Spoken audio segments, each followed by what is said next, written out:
Hello friends, welcome to ABS. तो आज जैसे कि आपको थंबनेल में शो हो रहा होगा, आज हम डिस्कस करेंगे स्टॉक फ्यूचर्स के, जो हमारे डेरिवेटिव स्टॉक फ्यूचर्स की एनालिसिस कैसे करनी है, उसकी डेटा की एनालिसिस कैसे करनी है। आगे बढ़ने से पहले अगर आप इस चैनल में फर्स्ट टाइम आ रहे हो तो आप प्लीज़ इस चैनल को सब्सक्राइब कर लीजिए और अपने बेल आइकन को प्रेस कर दीजिए। इससे आपको हम जो भी वीडियो अपडेट करेंगे आपको उसका नोटिफिकेशन मिल जाएगा।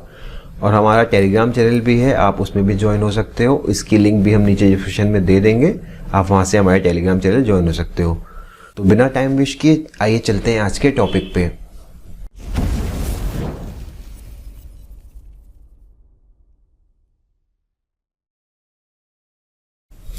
तो इस आगे बढ़ने से पहले मैं आज आपको एक टेलीग्राम में मैंने आज आपको एक साथ पोस्ट शेयर किया था। तो मैंने आपको वहाँ बताया था कि निफ्टी और अपना इंडिया विक्स की इस समय कोरिलेशन नेगेटिव है। तो मैंने आपको सजेस्ट किया था आप उनको अपने विक्स के चार्ट और निफ्टी के चार्ट को साथ प्लॉट करके आप देख सकते हो। तो उसी पे एक अच्छा ट्रेड में दिखा रहा हूँ, अपॉर्चुनिटी दिख रही थी जो मैं आपको दिखाता हूँ। उसको आप इन फ्यूचर आप उसको कैसे जज कर सकते हो। तो ये मैं निफ्टी, ये इंडिया विक्स का चार्ट ओपन है। तो आपको इंडिया विक्स का बस 5 मिनट का चार्ट ओपन करना है, निफ्टी का भी ओपन करना है साथ में। चाहे आप एक ही प्लेटफॉर्म में दोनों स्टार्ट एक साथ ही ओपन कर सकते हो या अलग अलग ओपन कर सकते हो। मैं बस आपको यहाँ पे शो कर रहा हूँ, वैसे मैं एक ही साथ वहाँ पे ओपन रखता हूँ। तो आप ये देखिएगा, यहाँ पे आपको मैं क्या करता हूँ, यहाँ पे RSI और स्टॉकेस्टिक RSI मैं यहाँ पे साथ में इनके साथ ऐड कर देता हूँ। तो आप ये देखना, यहाँ पे मैं आपको दिखा रहा हूँ, इस समय नेगेटिव था। जैसे आप देखो नेगेटिव पोजीशन कैसे था, मॉर्निंग में विक्स ओपन होते ही चला गया ऊपर, और यहाँ पे निफ्टी आप देखो ओपन होते ही नीचे आ गया। उसके बाद आप देखो ये फॉल होने लगा, निफ्टी थोड़ा ऊपर जाने लगा। तो यहीं कहीं मैंने बताया था कोरिलेशन पॉजिटिव हो चुका है। तो तब मैंने आपको यहाँ पे अपडेट किया था। अब इससे आपको क्या बेनिफिट है वो मैं आपको बताता हूँ। आप जैसे आपका कोई भी ट्रेडिंग सेटअप है, आप जिस पे देख के आप ट्रेड एग्जीक्यूट करते हो, तो आप एक बस एक आप एड ऑन का काम करेगा, यहाँ से भी आप थोड़ा कंफर्मेशन आपको मिल जाएगा। गौरतलब है, अगर आपको पता है कि कोरिलेशन यहाँ पे पॉजिटिव है या नेगेटिव है। अगर पॉजिटिव है तो कोरिलेशन जो है ये ऊपर जाएंगे, दोनों साथ जाएंगे। अगर नेगेटिव है तो दोनों की चाल एक दूसरे के अपोजिट होगी। तो जैसे कि हम यहाँ पे आपको एक छोटा सा मैं दिखा देता हूँ, आपको इन फ्यूचर कैसे आप देख सकते हो उसको। तो आप ये देखिएगा, यहाँ पे जो है आप स्टॉकेस्टिक RSI का क्या है, यहाँ पे आप देखो ना, एक साइकिल पूरी कंप्लीट होती है। 80% 85% ये अपनी साइकिल कंप्लीट करता है। तो आप यहाँ देखो स्टॉकेस्टिक RSI जो है, यहाँ पे स्टॉकेस्टिक RSI आप देख रहे हो, यहाँ पे आपको ओवर सोल्ड हो चुका था। तो एक यहाँ पे आपको थोड़ा सा इंडिकेशन मिल सकता है कि हो सकता है यहाँ से आप रिट्रेसमेंट आ जाए। अगर ये ऊपर जाएगा तो वहाँ पे वो नीचे जाएगा। अब मैं आपको दोनों में एक चीज़ दिखाता हूँ, सिग्नल कैसे मिल रहे थे। केवल स्टॉकेस्टिक RSI से मैं आपको दिखाता हूँ फिलहाल। आप ये देखना, ये 12:15 है, एक वहाँ पे हम देख लेते हैं। ये हम लोग को यहाँ पे 11:30 के आसपास जो है हमको ये स्टॉकेस्टिक RSI यहाँ पे ओवर सोल्ड के हिसाब से जोन में शो हो रहा था 11:30 बजे। यहाँ मतलब कि इस जगह हम लोग को कहीं वहाँ पे विक्स के थ्रू थोड़ा सा इंडिकेट हो रहा था। यहाँ पे भी देखो आप, ये ओवरबॉट जोन में था स्टॉकेस्टिक RSI। ठीक है, एक तो आपका ये छोटा सा कंफर्मेशन हो, वो मैं ये केवल आपको इससे कंफर्म करने के लिए कह रहा हूँ। आपका जब भी आपको सेटअप में आपको सिग्नल मिल रहा है तो अब यहाँ से भी थोड़ा कंफर्म कर सकते हो। बस ये उसी चीज़ के लिए मैं बता रहा हूँ आपको। तो जैसे आप देख रहे हो कि यहाँ पे मैंने आपको दिखाया कि ये यहाँ कहीं वो वहाँ पे उस हिसाब से स्टॉकेस्टिक RSI के हिसाब से दोनों में यहाँ पे भी ओवरबॉट हो चुका है, वहाँ पे ओवरसोल्ड हो चुका है। तो आप अगर यहाँ पे इसको मैं आपको दिखाता हूँ। आप यहाँ पे अगर ये देखना, ये आपको ट्रेंड लाइन ड्रॉ करोगे यहाँ पे छोटा सा, और सेम आप यहाँ पे ट्रेंड लाइन ड्रॉ करोगे 10:30 के आसपास था। मैं आपको वहाँ चेक कर लेते हैं सही टाइम पे। यहाँ देखिए, यहाँ पे आपको डाइवर्जन दिख रहा है स्टॉकेस्टिक RSI में कि यहाँ से देखिए, ये जो है विक्स की जो वैल्यू है वो लोअर लो बना रही है और इंडिकेटर है वो हाई हाई बना रहा है। इसको डाइवर्जन कहते हैं।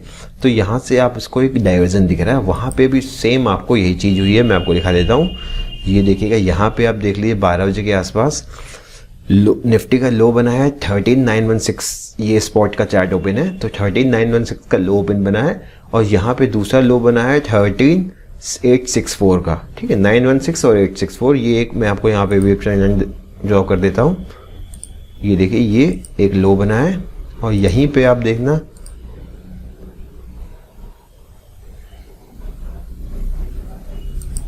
एक सेकंड, अभी मैं दिखाता हूँ आपको। जैसे यहीं पे आप देखिएगा, इसको हम लोग थोड़ा ऊपर कर लेते हैं, देख लेते हैं यहाँ पे। हाँ ये देखिएगा यहाँ पे आप देखिए यहाँ पे भी पॉजिटिव डाइवर्जन दिखा दिया स्टोकेस्टिक RSI ने।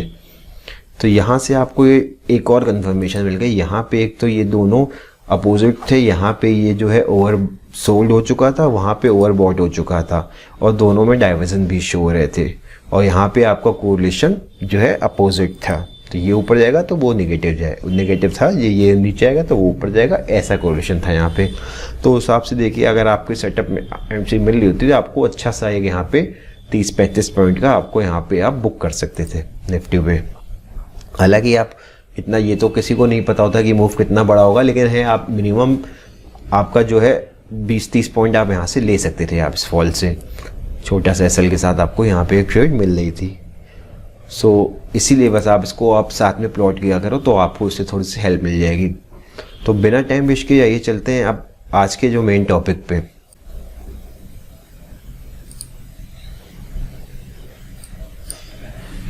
तो जैसा कि आज मैं आपको बताने वाला हूँ कि आप फ्यूचर्स के डेटा से कैसे आप स्टॉक की एनालिसिस कर सकोगे। जो स्टॉक्स एफएनओ में ट्रेड नहीं होते हैं वो आपके लिए सबसे इजी है उसमें ट्रेड करना। अगर आप बिगनर्स हो तो आप एफएनओ स्टॉक्स से दूर रहिए, केवल आप लर्निंग पॉइंट ऑफ व्यू से उनको आप केवल नोटिस करिए। आप अगर बिगनर हो तो आप केवल कैश सेगमेंट में ही ट्रेड करिए। और कैश सेगमेंट ट्रेड करने के लिए मैंने आपको हम आपको एक शो कर देते हैं। अगर आपको कैश सेगमेंट ट्रेड करना है तो उसके लिए हमारी वेबसाइट में आपको एक कैश की एनालिसिस करने के लिए, कैश डेटा की एनालिसिस करने के लिए, देखिए डेटा के बिना आप कुछ भी जज नहीं कर पाओगे। आपको पता ही नहीं चलेगा कि पोजीशन आपके चार्ट में आपको सिग्नल हो सकता है पहले मिल जाए, लेकिन आपका डेटा से आप नहीं जज कर पाओगे कि चार्ट में आखिर हो क्या रहा है। अगर आपकी चार्ट रीडिंग काफ़ी अच्छी है तो आप फिर भी कंसिडर कर सकते हो, लेकिन बिना डेटा के मैं कभी ट्रेड नहीं लेता हूँ। तो अगर आपको, जैसे मैं आपको दिखा रहा हूँ यहाँ पे, अगर आपको केवल कैश में अब आप बिगनर हो तो सबसे बेस्ट है, मैं आपको दिखाता हूँ। ये कैश की शीट है जो ऑटोमेटेड है आपकी, इसमें कैश का रियल मनी फ्लो होता है और भी काफ़ी एनालिसिस होती है, बिग प्लेयर्स की भी आपको मूव पता चल जाता है। तो आप इसको चाहो तो इसको हमसे आप परचेज कर सकते हो, वो आपकी अपनी कॉल है। आप इंटरेस्टेड हो तो आप हमको इससे परचेज कर सकते हो, तो वो आपकी अपनी कॉल है। अब हम लोग बताते हैं कि आपने कैश में तो आपका वहाँ से आपको हो जाएगा, लेकिन जो स्टॉक्स डेरिवेटिव में हैं उसमें आप कैश के डेटा से डिपेंडेंट होकर उसमें पोजीशन नहीं बना सकते हो, क्योंकि कैश में तो आपको केवल रियल बाइंग और रियल सेलिंग की इंडिकेशन मिलेगी। और होता क्या है कि जहाँ पे आप फ्यूचर्स के डेटा से, फ्यूचर्स में क्या होता है, फ्यूचर्स में मोस्टली आपकी स्पेकुलेटिव एक्टिविटीज़ होती हैं, स्पेकुलेशन की जाती है। मान लो आपका शॉर्ट टर्म व्यू आप फ्यूचर से ड्राइव हो जाएगा कि आपका शॉर्ट टर्म क्या व्यू है या आप कुछ टाइम के लिए आपका क्या व्यू है, तो आप फ्यूचर में पोजीशन बना लेते हैं। ऐसे क्रिएट की जाती है पोजीशन है। जैसे मान लीजिए आपने कैश में, तो आपने कैश में आपको जो है लॉन्ग की पोजीशन है, लेकिन आपको लिख रहा है कि अभी कुछ टाइम आपकी पुराना पोर्टफोलियो है, आपको कैश में लॉन्ग पोजीशन है, आपने उस स्टॉक में बुलिश हो लॉन्ग टर्म के लिए, लेकिन आप शॉर्ट टर्म में आपको एक फॉल दिख रहा है, आप तो आप उसमें फ्यूचर, आप कैश में तो शॉर्ट नहीं कर सकते, तो आप फ्यूचर में शॉर्ट करके उसमें एक स्पेकुलेटिव पोजीशन क्रिएट कर सकते हैं। तो ये पोजीशन आप जरूरी नहीं है कि फ्यूचर में आप शॉर्ट कर सकते, लॉन्ग दोनों किसी भी तरह से आप पोजीशंस को क्रिएट कर सकते हो। तो फ्यूचर्स में पोजीशन क्रिएट करते हैं तो मैं बताता हूँ कैसे उसमें होता है। अब आपको दिखा देता हूँ। जैसे मैं कोई भी, जैसे मेरे पास डेटा इस समय अमर राजा का ही है और हम है, तो मेरे पास, मैं आपको इस समय अमर राजा बैटरी का डेटा दिखा रहा हूँ। तो आपको क्या करना है, आपको बस कोई भी स्टॉक, एफएनओ के स्टॉक को रेंज बाउंड स्टॉक ढूंढना जो एक रेंज में चल रहा हो। आप उसको सिंपल उसकी रेंज को प्लॉट कर लीजिएगा किसी भी रेक्टेंगल टूल से, या किसी भी आप जिससे भी आप प्लॉट करना चाहो उसको, चाहे ट्रेंड लाइन से आप, चाहे तो आप हॉरिजॉन्टल लाइन से इसको क्रिएट बना सकते हो, या तो आप जिससे भी चाहो उसको आप यहाँ पे एक रेक्टेंगल, उसका जो एरिया है उसको आप हाईलाइट कर देना। तो जैसे कि यहाँ पे ये हाईलाइट हो रखा है। तो अगर आपको पहले आपको ये देखना है कि आपको ये फ्यूचर्स के डेटा को अगर आपको नहीं रीड करने आता, तो मैं आपको बता दूं, फ्यूचर्स के डेटा को आप चाहो तो उसको नोट कर सकते हो, या तो आप चाहो तो इसकी स्क्रीनशॉट भी ले सकते हो। ओपन इंटरेस्ट, जब ओपन इंटरेस्ट इंक्रीज होगा और प्राइस, ये सॉरी यहाँ पे मेंशन नहीं है, ये ओपन इंटरेस्ट है, ये प्राइस है। तो मैं आपको यहाँ पे मेंशन कर देता हूँ।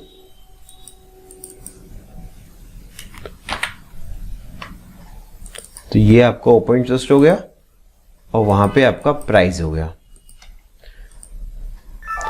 अभी आप पूरा देखिए, ये सब में प्राइस ही है। तो ये ओपन इंटरेस्ट इंक्रीज हो रहा है, प्राइस इंक्रीज हो रहा है, इसका मतलब है वहां पे लॉन्ग पोजीशंस को बनाया जा रहा है, जिसको हम कहते हैं लॉन्ग बिल्डअप।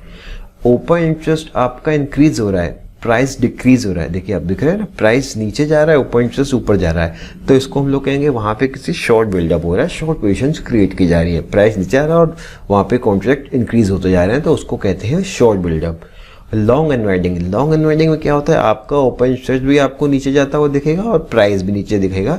तो उसमें जो लॉन्ग पोजीशंस हैं उसको क्लोज किया जा रहा है। लॉन्ग पोजीशन को क्लोज कैसे कर सकते हैं हम लॉन्ग पोजीशन को क्लोज करेंगे तो हम उसको सेल करेंगे। हम सेल करेंगे तो प्राइस की जो है सप्लाई इंक्रीज होगी, सप्लाई इंक्रीज होगी तो प्राइस नीचे जाएगा, प्राइस नीचे जाएगा। और आपको आप अगर सेल कॉन्ट्रैक्ट क्लोज कर रहे हो और कॉन्ट्रैक्ट क्लोज कर रहे हो तो उसकी कॉन्ट्रैक्ट डिक्रीज होंगे तो वो भी नीचे जाएंगे। तो ये हो गया आपका लॉन्ग अनवाइंडिंग।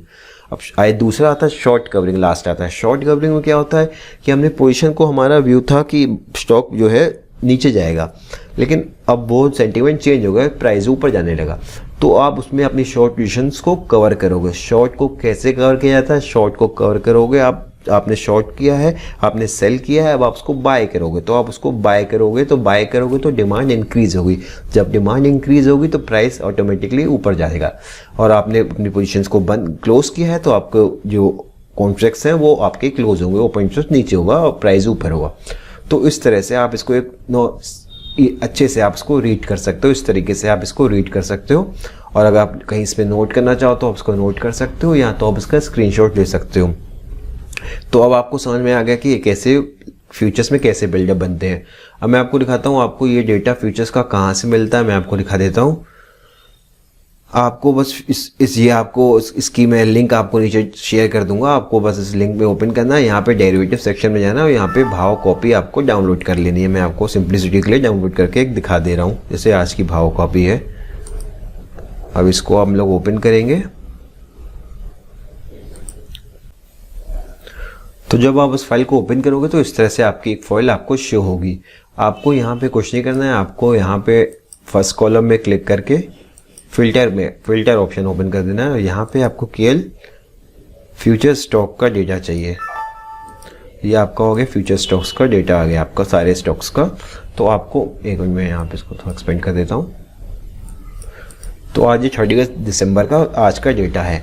तो फ्यूचर्स में हम जैसे जानते हैं कि पोजीशंस जो है 3 मंथ के लिए होती हैं, आप इसको रोल ओवर कर सकते हो। मेनली जो काम होता है वो फर्स्ट और सेकंड मंथ में होता है, बाकी थर्ड मंथ में ज़्यादा एक्टिविटी नहीं दिखी जाती। जैसे कि आप यहाँ को दिख रहा होगा आपका ये जो ओपन इंटरेस्ट का फोल्डर है, यहाँ देखिए थर्ड मंथ में जो है यहाँ पे पोजीशंस जो हैं ज़्यादा क्रिएट नहीं है, और सेकंड मंथ में आप देखोगे कंपैरेटिवली ज़्यादा है। क्योंकि ये इसलिए ज़्यादा है फर्स्ट मंथ से, क्योंकि अब जो है कल एक्सपायरी है। तो ये जो कॉन्ट्रैक्ट है, या तो कोई जिसका जो भी व्यू है, या तो पोजीशंस वो क्लोज कर देंगे, या तो अगर उसका व्यू जिसने जो भी पोजीशन क्रिएट कर रखी है अगर उनका व्यू सेम रहता है तो उनको रोल ओवर कर देंगे।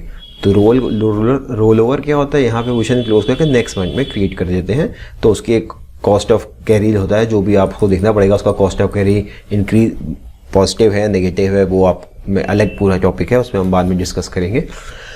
तो आपको यहाँ पे क्या करना है, आपको या तो आप ये इसमें क्या होता है ना, अगर आप सिंगल ओपन इंटरेस्ट का डेटा लोगे तो आपको पता नहीं चलेगा कि इंक्रीज हो रहा है डिक्रीज हो रहा है। यहाँ पे आपको देखा डिक्रीज हो रहा है, लेकिन वो नेक्स्ट मंथ में ऐड हो जाएगा। तो आपको इसलिए या तो आप इसको आप पूरा क्यूमुलेटिव बेस में लो। क्यूमुलेटिव क्या होता है, तीनों मंथ्स के जो ओपन इंटरेस्ट है उसको आप ऐड कर दो। जैसे मैं आपको दिखाता हूँ, सम का फॉर्मूला लगाया तो ये आ गया हमारा तीनों मंथ का क्यूमुलेटिव ओपन इंटरेस्ट। अब जब इस ओपन इंटरेस्ट को कंपेयर करोगे आज की कंपैरिजन में कल, तब आपको पता चलेगा ये इंक्रीज हो रहा है या डिक्रीज हो रहा है, क्यूमुलेटिव ओआई। तब आपको इससे ये पता चलेगा ये जो ओपन इंटरेस्ट है ये इंक्रीज हो रहा है या डिक्रीज हो रहा है, उसके साथ प्राइस की मूवमेंट को। अब जब प्राइस की मूवमेंट आप उसी मंथ की लिखना है जिस मंथ की एक्सपायरी है। तो इससे आप मान लो ये 329,300 है, अब कल ये मान लीजिए नंबर से ज़्यादा था और प्राइस आज जो है कल से ज़्यादा था, तो उसमें आपको पता चलेगा कि यहाँ पे आखिर क्या पोजीशन है क्रिएट की गई है। तो आपको कल का प्राइस से आज के प्राइस को कंपेयर करना है, सेम मंथ वाली एक्सपायरी का, और क्यूमुलेटिव ओआई को कल के ओआई से क्यूमुलेटिव ओआई से कंपेयर करना है। इस तरह से आपको पता चल पाएगा कि यहाँ पे कौन सी इन चारों में से कौन सा सिनेरियो वहाँ पे क्रिएट हुआ है। तो इस तरह से आप वहाँ पे पता कर सकते हो। हालांकि ये काफ़ी आपको, इसके लिए आपको डेली हर स्टॉक्स का जो है क्रिएट करके, स्टॉक्स का जैसे क्यूमुलेटिव ओआई हर स्टॉक्स का आपको रोल लेके हर स्टॉक्स पे अलग अलग मेंशन करना होगा। तो अगर आप यहाँ, ज़रूरी नहीं है कि आप सारे स्टॉक्स में ट्रेड करो, आप कुछ एफएनओ के कुछ सिलेक्टेड जिसमें ज़्यादा लिक्विडिटी होती है आप वो स्टॉक सिलेक्ट कर सकते हो। 5 भी हो सकते हैं, 4 भी हो सकते हैं, 10 भी हो सकते हैं। आप वो स्टॉक सिलेक्ट कर लीजिए, उनका डेटा आप क्रिएट करिए। अगर आपको लगता है कि आपके पास ज़्यादा टाइम नहीं है, ज़्यादा हेक्टिक हो गया है, तो मैंने टेलीग्राम में आपके साथ एक पोस्ट शेयर किया था। आप यहाँ पे बस सर्च में जाना, वहाँ हमारे पेज के, और यहाँ पे आप बस Any2 डाल देना। आपको ये पोस्ट दिख रहा होगा आपके स्क्रीन में, आप इसको ओपन कर लेना। तो वहाँ पे एक छोटा सा नॉमिनल फ़ी है, आपको 2 स्टॉक्स का डेटा बहुत ज़्यादा नॉमिनल फ़ी में आपको हम लोग प्रोवाइड करते हैं। तो यहाँ पे मैं कोई प्रमोशन नहीं कर रहा हूँ, तो उसको हम क्लोज़ कर देते हैं। अब हम लोग चलते हैं इसको रीड कैसे करना। अब हमने मान लो कि ये, जैसे मैं आपको दिखाता हूँ, ये जो हमने क्रिएट कर रखा है, अब इसको आप रीड कैसे करोगे मैं वो आपको दिखाता हूँ। तो यहाँ पे क्या है मैं आपको दिखा देता हूँ। ये आपकी जो है ओपन इंटरेस्ट है क्यूमुलेटिव बेसिक्स पे, COI क्यूमुलेटिव ओपन इंटरेस्ट है स्टॉक का। ये स्टॉक है हमारा अमर राजा बैटरी। अमर राजा बैटरी का ये डेटा है।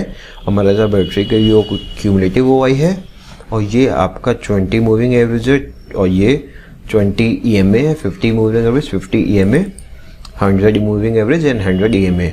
तो मैं यहाँ पे क्या देखता हूँ, मैं देखता हूँ अपना EMA देखता हूँ, मैं एक्सपोनेंशियल मूविंग एवरेज देखता हूँ। उसका रीज़न क्या है मैं आपको बता देता हूँ कि एक्सपोनेंशियल मूविंग एवरेज जो है, हम जो SMA जो हम लोग कैलकुलेट करते हैं, SMA का क्या फॉर्मूला होता है। जैसे आप मान लो 9 डे का ये SMA मूविंग एवरेज कैलकुलेट करें, तो उसका क्या फॉर्मूला है कि आपको जो है 9 डेज़ का आप जिस डेटा का कर रहे हो उसका क्लोजिंग हो गया, क्यूमुलेटिव बेसिक में हो गया। आप यहाँ तो आप जैसे क्यूमुलेटिव OI आपको कैलकुलेट करना है, तो आप ये 9 दिन का क्यूमुलेटिव OI आप लोगे, उनका जो या तो आप एवरेज कर दो या तो उनका सम करके डिवाइडेड बाय 9 कर दोगे, तो वो आपका आ जाएगा 9 डेज़ का मूविंग एवरेज। अब 9 डेज़ का मूविंग एवरेज लेने को मैं क्यों नहीं लेता हूँ, मैं वो अब आपको बताता हूँ कि इसमें मूविंग एवरेज जब हम लोग कैलकुलेट कर रहे हैं तो इसमें क्या होता है ना, हम लोग हर डेटा को ना सेम वेटेज दे रहे हैं। अगर आप मान लो 9 दिन का निकाल लो, तो आप एक तरह से आप ये देख लो कि आज 1/9 आप 9 बार कर रहे हो, तो उसमें आपसे ये 9 डेज़ का आपका मूविंग एवरेज मिल रहा है। तो इसमें आप हर डेटा को मान लो, जो फर्स्ट डे का डेटा है और जो लेटेस्ट डेटा है, सबको आप सिमिलर वेटेज दे रहे हो। इस सिमिलर वेटेज देने से ना एक लैग क्रिएट हो जाता है।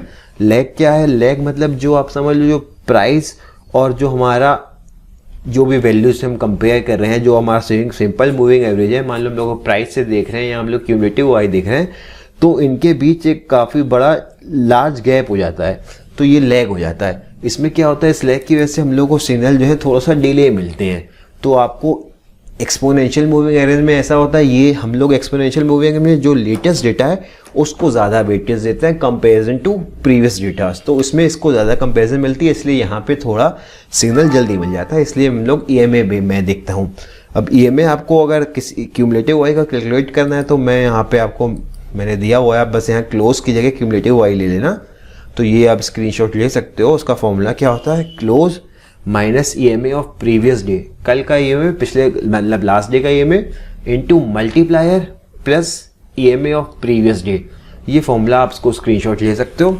मल्टीप्लायर क्या होगा, 2 divided by time period plus 1। Time period यहाँ पे जितने दिन का आप कैलकुलेट करना है, यानी आपको 9 से EMA निकालना है, आपको 20 निकालना है, 50 निकालना है, 100 निकालना है, तो आप बस वहाँ पे ये टाइम पीरियड में ये चीज़ मेंशन कर दोगे, तो आपका यहाँ पे मूविंग एवरेज EMA आ जाएगा। जैसे मैं आपको दिखा देता हूँ, ये हमारा मूविंग एवरेज है, आपको दिख रहा होगा, ये तो सिंपल एवरेज है, ये EMA है। तो ये यहाँ पे भी वही फॉर्मूला बस प्लॉट किया गया, आप देख सकते हो। ऊपर जो है ये वैल्यू I2 है, ये हमारी इसका मल्टीप्लायर है I2, ये मल्टीप्लायर जो है 2 प्लस ये, आप इसको मल्टीप्लायर क्रिएट कर लो, तो ये आपका मल्टीप्लायर हो गया, आपका EMA आ गया। तो ये EMA की वैल्यू आ गई, आई वाली ये जो है 20 EMA है। अब आपको कुछ नहीं करना है, 20 EMA और क्यूमुलेटिव OI आप हर स्टॉक अलग अलग होता है। जैसे किसी में 20 काम करेगा, किसी 50 करेगा, किसी में 100 करेगा। तो आप तीनों यही तीन बेसिकली होते हैं, 20, 50, 100। 200 ज़्यादा हो गया, 20, 50 और 100 EMA जो है आप प्लॉट करके उनके क्यूमुलेटिव वाई में और साथ में प्राइस की मूवमेंट देखिए तो आपको अच्छा सिग्नल मिल जाएगा। जैसे मैं आपको दिखाता हूँ, यहाँ पे हम लोगों ने प्लॉट किया हुआ है, ये 50 EMA प्लॉट हो रखा है। ये जो आपको लाइन दिख रही है ये ऑरेंज वाली, ये 50 EMA है क्यूमुलेटिव वाई। इस क्यूमुलेटिव वाई की ये क्यूमुलेटिव ओपन इंटरेस्ट की लाइन है। क्यूमुलेटिव ओपन इंटरेस्ट जो मैंने आपको यहाँ पे दिखाया कैसे कैलकुलेट करना, इसी को हम लोगों ने सारे दिन का कैलकुलेट होके ये उसकी लाइन जा रही है, ब्लू वाली क्यूमुलेटिव वाई है। और ये जो ऑरेंज लाइन है, ये लाइन है आपकी एक्सपोनेंशियल मूविंग एवरेज 50 डेज की। इसी क्यूमुलेटिव वाई की 50 डेज का EMA है, ये जो आपको ऑरेंज लाइन जा रही है। अब इससे आपको कैसे निकालना है मैं आपको दिखा देता हूँ।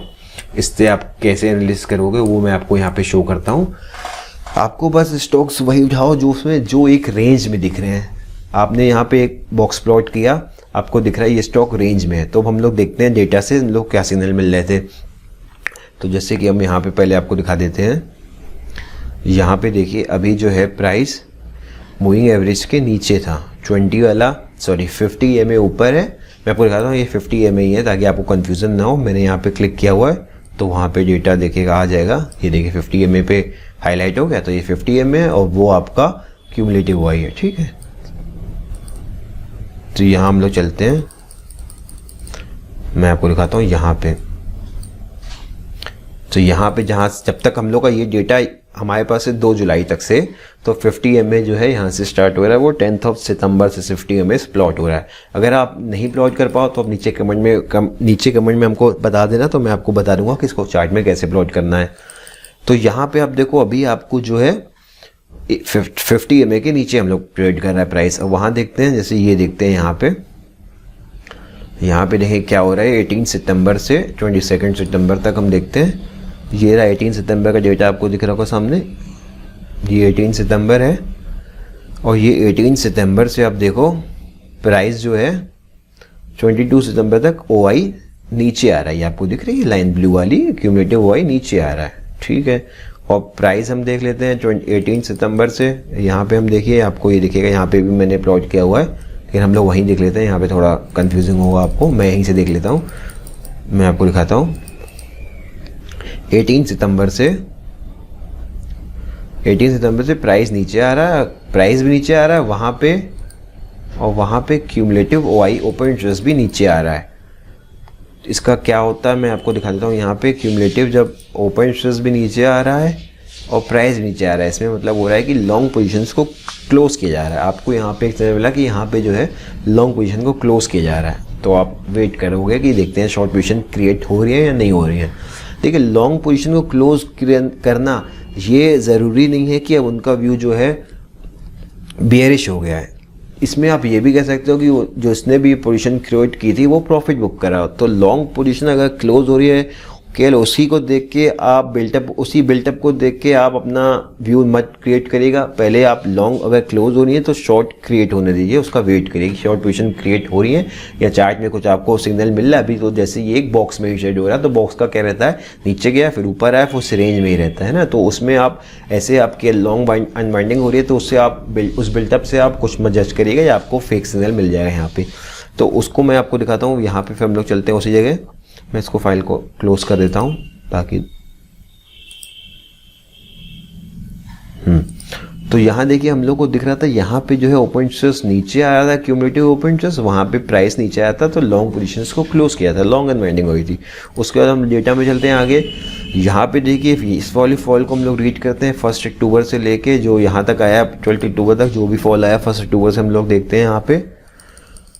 तो आपको ये दिखेगा, देखिए 1 अक्टूबर से जो है यहाँ पे देखिए प्राइस ओपन इंटरेस्ट ऊपर जा रहा है और प्राइस नीचे आ रहा है। चलते हैं, प्राइस नीचे आ रहा है, ओपन इंटरेस्ट ऊपर जा रहा है का मतलब क्या हुआ, यहाँ पे जो है शॉर्ट बिल्टअप हो रहे हैं, open interest up price down. तो यहाँ पे हमने देखा कि यहाँ पे शॉर्ट बिल्टअप हो रहे हैं। तो अभी भी यहाँ पे आपको दिख रहा है यहाँ पे शॉर्ट बिल्टअप हो रहे हैं। यहाँ पे दिख रहा है आपको ये जो है लॉन्ग पोजीशंस क्लोज की गई, यहाँ पे शॉर्ट पोजीशन क्रिएट की गई। लेकिन आप देखिए नीचे वॉल्यूम ज़्यादा हैवी क्वांटिटी में नहीं हुई है, इसका मतलब वहाँ पे ज़्यादा ट्रेडिंग नहीं हुई है, तो वॉल्यूम का एरिया जो है वॉल्यूम काफ़ी कम है यहाँ पे, एवरेज वॉल्यूम से भी नीचे है। तो हम वेट करते हैं, फिर आगे देखते हैं। उसके बाद हम लोग देखते हैं यहाँ पे उसी शीट में चलते हैं हम अपनी। तो ये देखिए फिर यहाँ पे जो है 12th के बाद आप देखिए 20 ऊपर 50 EMA जो है हमारा 50 EMA को क्यूमुलेटिव ओपन इंटरेस्ट यहाँ पे रेजिस्ट कर रहा था 12 से लेके 16 तक 17 तक, देखो आप यहाँ पे रेजिस्ट कर रहा है। तो हम वहाँ देखते हैं, ये देखिए 12 अक्टूबर से देखिए यहाँ से लेके ओपन इंटरेस्ट यहाँ तक जो है एक रेंज में 50 EMA के पास रेजिस्ट कर रहा था। आप देख रहे हो यहाँ से लेके यहाँ तक प्राइस भी एक छोटे से नैरो रेंज में आ गया, नीचे जाके वेट प्राइस होल्ड हो गया। प्राइस होल्ड होना मतलब वहाँ पे कुछ ना कुछ पोजीशनें क्रिएट हो रही है, इसलिए प्राइस होल्ड होता है। वहाँ पे एक्यूमुलेशन या डिस्ट्रीब्यूशन वहाँ पे होने लगता है, तो इसलिए प्राइस को यहाँ पे देखो आप, वॉल्यूम भी आपको काफ़ी अच्छी दिख रही होगी यहाँ पे। तो यहाँ पे एक्यूमुलेशन मतलब वहाँ पे प्राइस जो है होल्ड होके कुछ कोई वहाँ पे बाइंग सेलिंग कुछ एक्टिविटी स्टार्ट हो रही है। अब देखिए 22 को आपको यहाँ पे ब्रेकआउट मिल चुका है। 22 को जो है हमारा क्यूमुलेटिव OI ऊपर चला गया 50 EMA के, और यहाँ पे हम लोग वैसे प्राइस जो है ऊपर ही जा रहा था। यहाँ पे आप देखो 12th को क्लोजिंग थी 726 की और 22 को क्लोजिंग थी 750 की, तो प्राइस ऊपर ही रहा, क्यूमुलेटिव भी ऊपर गया। तो हम लोग को यहाँ पता चला कि यहाँ पे लॉन्ग बिल्डअप स्टार्ट हो गया है, और वहाँ पे एक सिग्नल ये मिल गया कि प्राइस जो है 50 EMA के ऊपर चला गया है ओपन इंटरेस्ट। तो देखिए यहाँ पे आपको ब्रेकआउट मिला 23 तारीख को, तो 23 तारीख को आपको 22 को मिला, तो 23 को आपको यहाँ पे आपको एक छोटा सा सिग्नल आया वहाँ से। उसके बाद देखिए यहाँ पे अभी क्यूमुलेटिव ओपन इंटरेस्ट नीचे जा रहा था, देख रहे हैं आप, क्यूमुलेटिव ओपन इंटरेस्ट नीचे जा रहा है, प्राइस ऊपर जा रहा है। प्राइस आप देखो यहाँ से ऊपर ही जा रहा है और क्यूमुलेटिव ओपन इंटरेस्ट नीचे आ रहा है। देखो आप यहाँ पे क्यूमुलेटिव ओपन इंटरेस्ट नीचे आ रहा है, प्राइस ऊपर जा रहा है। तो इसकी रीडिंग क्या कहती है, यहाँ पे प्राइस जो है ऊपर जा रहा है, क्यूमुलेटिव ओपन इंटरेस्ट नीचे आ रहा है, यहाँ पे शॉर्ट कवरिंग हो रही है। हमने पीछे अभी आपको दिखाया कि यहाँ पे लॉन्ग अनवाइंडिंग हुई, यहाँ पे जिसने लॉन्ग थे उन्होंने प्रॉफिट बुकिंग की, यहाँ पे शॉर्ट पोजीशन क्रिएट की, लेकिन प्राइस एक होल्ड हो गया, एक रेंज में ही रह गया। तो यहाँ पे कुछ एक्यूमुलेशन डिस्ट्रीब्यूशन कुछ चल रहा था, उसके बाद यहाँ पे प्राइस है ऊपर गया। तो जिन्होंने ये शॉर्ट पोजीशन क्रिएट की थी वो अपनी यहाँ पे आप देखो क्लोज करने लगे, ये देखिए ये पोजीशनें यहाँ पे क्लोज होने लगी। 28 के बाद आप देख रहे हो यहाँ पे पोजीशनें क्लोज हो रही हैं और प्राइस वहाँ ऊपर ही जा रहा है। तो ये पता चला कि आपको एक सिग्नल मिल गया कि जो यहाँ पे लॉन्ग अनवाइंडिंग हुई थी और यहाँ पे शॉर्ट बिल्डअप हुआ था, लेकिन जो यहाँ पे शॉर्ट किया था वो श्योर नहीं था, उसने अपनी पोजीशनें क्लोज कर दी और प्राइस अपने बॉक्स के ऊपर जाने लगा। उसके बाद देखो यहाँ से रजिस्ट करके ये ब्रेकआउट मिल चुका है और वहाँ पे भी प्राइस बॉक्स से ऊपर चला गया और आपको एक अच्छा मूव देखने को मिल गया। तो ये 50 EMA का यहाँ पे जो इसकी बैक टेस्टिंग ये पता चला हमने। अभी तो यहाँ आपको एक ही स्टॉक दिखा रहे हैं, आप अपना बैक टेस्टिंग करना तो आपको पता चलेगा कि कौन से EMA में प्राइस जो है यहाँ पे 50, 20, 100 में आपको किसी सेटअप पे आपको दिखेगा कि कौन सा स्टॉक किस सेटअप को रिस्पेक्ट करता है। तो अब मैं आपको दिखाता हूँ यहाँ पे EMA हम लोगों ने क्यों लिया, SMA क्यों नहीं लिया। ये नीचे जो है ये आपका मूविंग एवरेज है, सिंपल मूविंग एवरेज, ये आप देख सकते हो। मैं आपको दिखा देता हूँ, इसको हम लोग आपको वहाँ पे हाईलाइट हो जाएगा। तो ये देखिए ये G में आ रहा है, G में हम लोग देख लेते हैं। G में देखिए ये क्यूमुलेटिव OI है, तो खैर क्यूमुलेटिव OI का ही है। मैं आपको उसकी लाइन दिखाता हूँ, ये 50 EMA की 50 SMA की सॉरी, ये जो है नीचे वाला जो है मूविंग एवरेज है 50 वाला। मैं आपको दिखाता हूँ, ये देखिए J में आप देखो आपको दिखेगा ये 50 EMA, ठीक है। तो ये 50 मूविंग एवरेज क्यों नहीं रहा, बस मैं आपको ये इसलिए दिखा रहा हूँ, उसके लिए मैंने नीचे इसको प्लॉट किया है। उसमें हम लोग को लेट सिग्नल मिलते हैं, वो आपको यहाँ पे साफ दिख जाएगा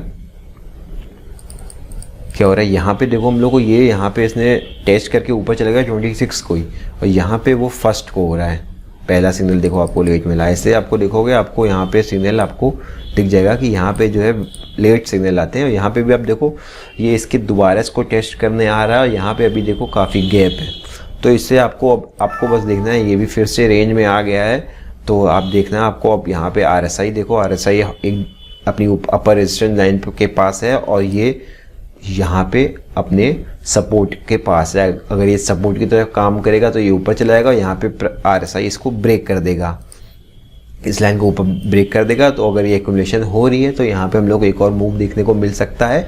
ये मेरी तरफ से कोई सलाह सजेशन नहीं है, ये बस एक आपको व्यू मैं आपको शो कर रहा हूँ कि यहाँ अगर एक्यूमुलेशन है तो और यहाँ पे ये RSI के लिए इस लाइन को ब्रेक किया और वहाँ पे आप देखोगे यहाँ पे अगर ये 50 के यहाँ पे पुल बैक हो गया नीचे आके फिर पुल बैक ऊपर चला गया तो वहाँ पे हमको एक मूव देखने को मिल सकता है। तो इस तरीके से आप फ्यूचर्स के डेटा को रीड कर सकते हो क्यूमुलेटिव बेसिस पे, क्यूमुलेटिव ओआई के बेसिस पे।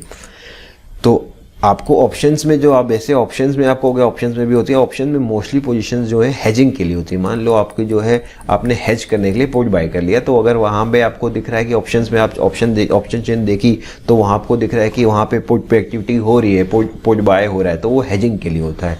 फ्यूचर्स में लॉन्ग आप पोजीशन क्रिएट करो तो अपनी पोजीशन को प्रोटेक्ट करने के लिए आपने वहाँ पे पुट बाय कर लिया। आप कैश में भी अपनी पोजीशन को प्रोटेक्ट करने के लिए वहाँ पे पुट बाय कर सकते हो।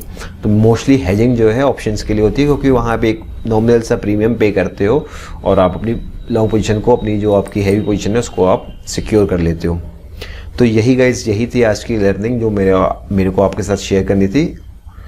तो अगर उम्मीद करता हूँ आपको आज का वीडियो पसंद आया होगा। अगर आपको वीडियो पसंद आया तो आप प्लीज़ वीडियो को लाइक ज़रूर करिएगा, और अभी तक आपने ये चैनल सब्सक्राइब नहीं किया तो आप प्लीज़ चैनल को सब्सक्राइब करिए। आप थोड़ी हमारी हेल्प करिए तो हम इसको चैनल को थोड़ा ग्रो कर सकें।